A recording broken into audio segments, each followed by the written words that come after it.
Nous vous proposons de vous présenter une approche renouvelée de l'innovation sociale portée par Elix et le laboratoire commun d'Estaing. Cette approche porte sur une théorisation de l'innovation sociale orientée autour d'une finalité de transformation. Nous l'appelons l'innovation sociale de rupture. Notre approche ambitionne de dépasser les appréhensions dominantes de l'innovation sociale qui participent en France, selon nous, à un risque de désenchantement au regard des promesses de transformation sociale qui sont véhiculées par les représentations de l'innovation sociale. Plus précisément, nous souhaitons dépasser à travers cette notion les deux approches qui structurent le mouvement d'institutionnalisation de l'innovation sociale depuis une dizaine d'années. La première, l'approche entrepreneuriale de l'innovation sociale, la conçoit au prisme de projets menés par des entreprises ou des associations, aboutissant à de nouveaux biens et services dont l'impact social a vocation à être plus important, plus fort que ce qui existe actuellement. On retrouve son influence dans des dispositifs tels que l'initiative présidentielle La France s'engage, portée de 2014 à 2017, les pionniers French Impact, portés de 2017 à 2020, ou encore un grand nombre de dispositifs d'incubation de projets. Nous souhaitons également dépasser la seconde approche, qui met l'accent plutôt sur les effets des processus sociaux mis en œuvre dans le cadre de démarches localisées visant à développer des systèmes territoriaux. C'est le principe par exemple de la démarche de labellisation des pôles territoriaux de coopération économique sous le quinquennat de François Hollande ou French Impact Territoire sous le mandat actuel par exemple. Toutefois, il est parfois difficile d'avancer les effets transformatifs qui opèrent à l'échelle des problèmes que la démarche d'innovation sociale entend répondre. L'objectif est donc ici d'esquisser une voie nouvelle pour sortir de ces deux approches qui nous semblent contraindre la capacité de transformation des innovations sociales et conduire à une certaine dépolitisation des initiatives soutenues. L'innovation sociale de rupture est une notion que nous avons développée au sein de la coopérative Elix entre 2013 et 2019. Elle est le fruit d'un cheminement en plusieurs étapes qui s'est appuyé notamment sur une critique de l'institutionnalisation en cours de l'innovation sociale en France. La structuration de cette notion, elle s'est appuyée donc sur trois éléments principaux.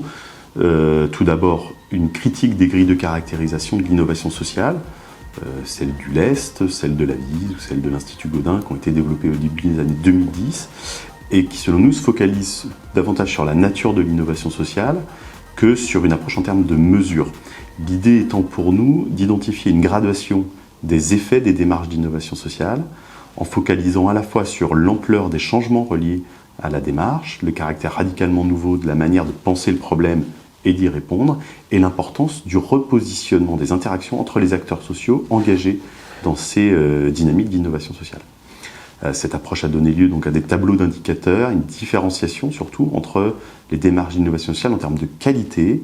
Cette qualité était fondée sur le fait de déterminer moins si telle ou telle démarche est socialement innovante, mais plutôt dans quelle mesure elle participe ou non à des dynamiques de transformation. Ensuite, notre approche s'est fondée sur une recherche autour de la nature des innovations sociales à fort impact, en identifiant les enjeux relatifs à la combinaison entre usage et propriété, et la volonté de dépasser les conceptions issues soit des modèles de l'économie collaborative, soit des modèles de l'économie coopérative. Enfin, notre approche entend dépasser la lecture projet, qui est placée un peu comme un horizon indépassable des dispositifs de soutien à l'innovation sociale.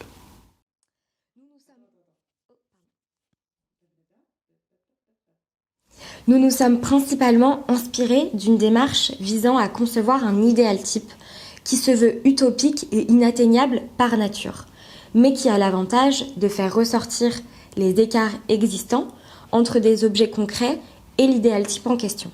Nous avons donc imaginé un étalon pour appréhender les démarches de transformation, ce que l'on appelle innovation sociale de rupture.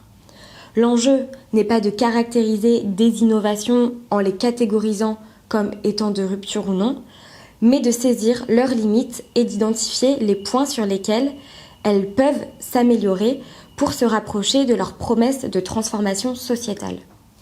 Nous avons fait le choix de mobiliser la terminologie innovation de rupture, car elle est souvent prise pour exemple par les pouvoirs publics et les spécialistes de l'innovation pour identifier le type d'innovation à la fois la plus forte et amenant à une transformation radicale des repères cognitifs et institutionnels.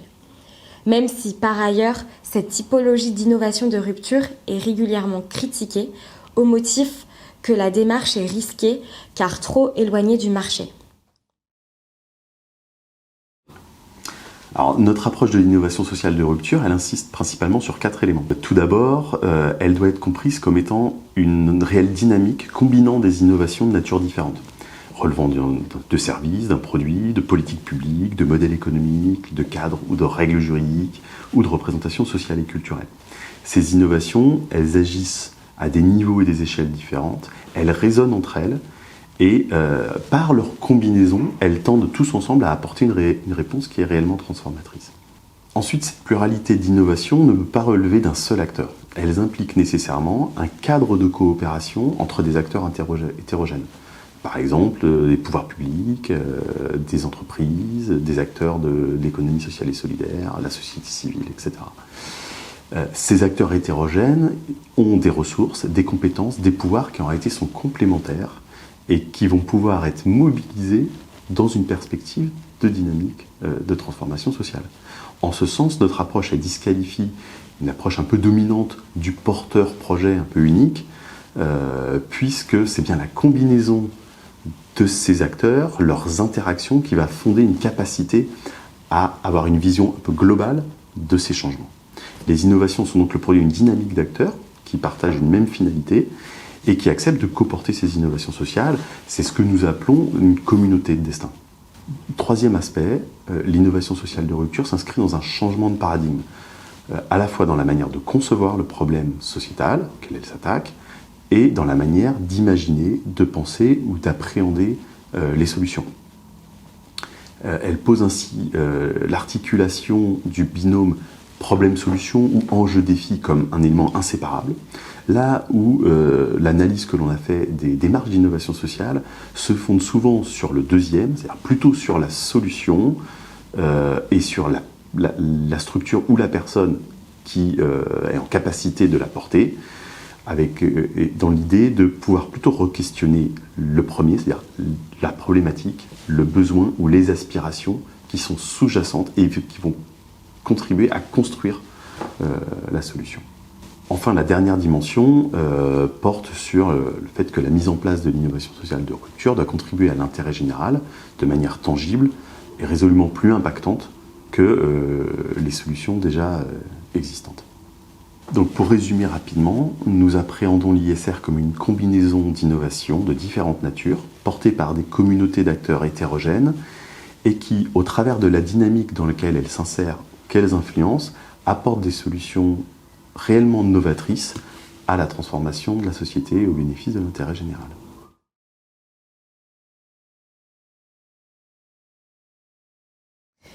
La démarche Territoire zéro chômeur de longue durée, portée au cours des années récentes dans le cadre de plusieurs expérimentations territoriales en France, pour proposer un emploi durable à des personnes depuis longtemps sans emploi, peut se rapprocher de notre idéal type d'innovation sociale de rupture.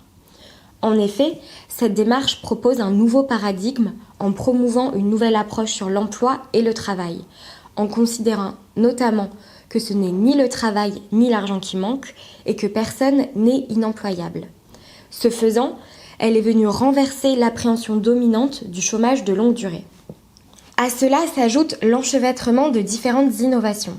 L'activation des dépenses passives, des allocations chômage, constitue en soi un support tout à fait nouveau, tout comme la constitution d'un nouveau modèle d'entreprise, les entreprises à but d'emploi, le tout reposant sur une nouvelle loi d'expérimentation qui a été votée à l'unanimité à l'Assemblée nationale. Ces innovations sont portées à la fois nationalement et localement par des réseaux d'acteurs qui se sont connectés au travers de cette démarche. Cette démarche croise ainsi plusieurs échelles, l'expérimentation locale s'opérant au fur et à mesure de l'évolution du cadre économique, juridique, institutionnel, dans lequel est pensée et travaillée la question de l'emploi et du traitement du chômage de longue durée. Enfin, élément intéressant de cette démarche, elle s'est opérée plutôt en retrait du champ institutionnalisé de l'innovation sociale, sans mobiliser les dispositifs de politique publique créés, mais bien en les inventant au fur et à mesure de la démarche et le cadre d'action collectif nécessaire. Néanmoins, cette démarche s'éloigne de notre approche de l'innovation sociale de rupture sur certains points. En effet, elle reste une expérimentation spécifique sur un enjeu de société qui la dépasse. La démarche reste portée par certains acteurs, dans certains territoires et pour certaines personnes. Territoire zéro chômeur de longue durée participe à une trajectoire de changement sur l'emploi et le chômage en France, mais ne s'y cantonne pas. L'enjeu sociétal la dépassant, elle contribue à donner le cap du changement et de la transformation sans pouvoir l'incarner à elle seule.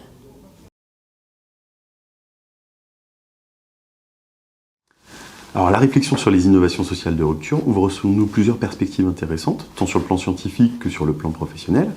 D'une part, elle concourt à repolitiser les démarches d'innovation sociale en les réinscrivant fortement dans des trajectoires qui sont complexes, qui portent sur le social, sur l'économique, sur le politique, et en repositionnant la dimension stratégique des innovations dans leurs interactions avec des processus qui sont sous-jacents et dans leur combinaison entre elles. Il ne s'agit plus de penser en fait séparément les innovations, mais bien d'appréhender l'innovation sociale comme un agglomérat d'innovation et de changement en cours. Alors un dernier mot pour rappeler que les éléments qui sont présentés ici sont le fruit d'un travail collectif. Alors un grand merci à toute l'équipe d'Elix qui a participé à la construction de cette approche sur ces dernières années.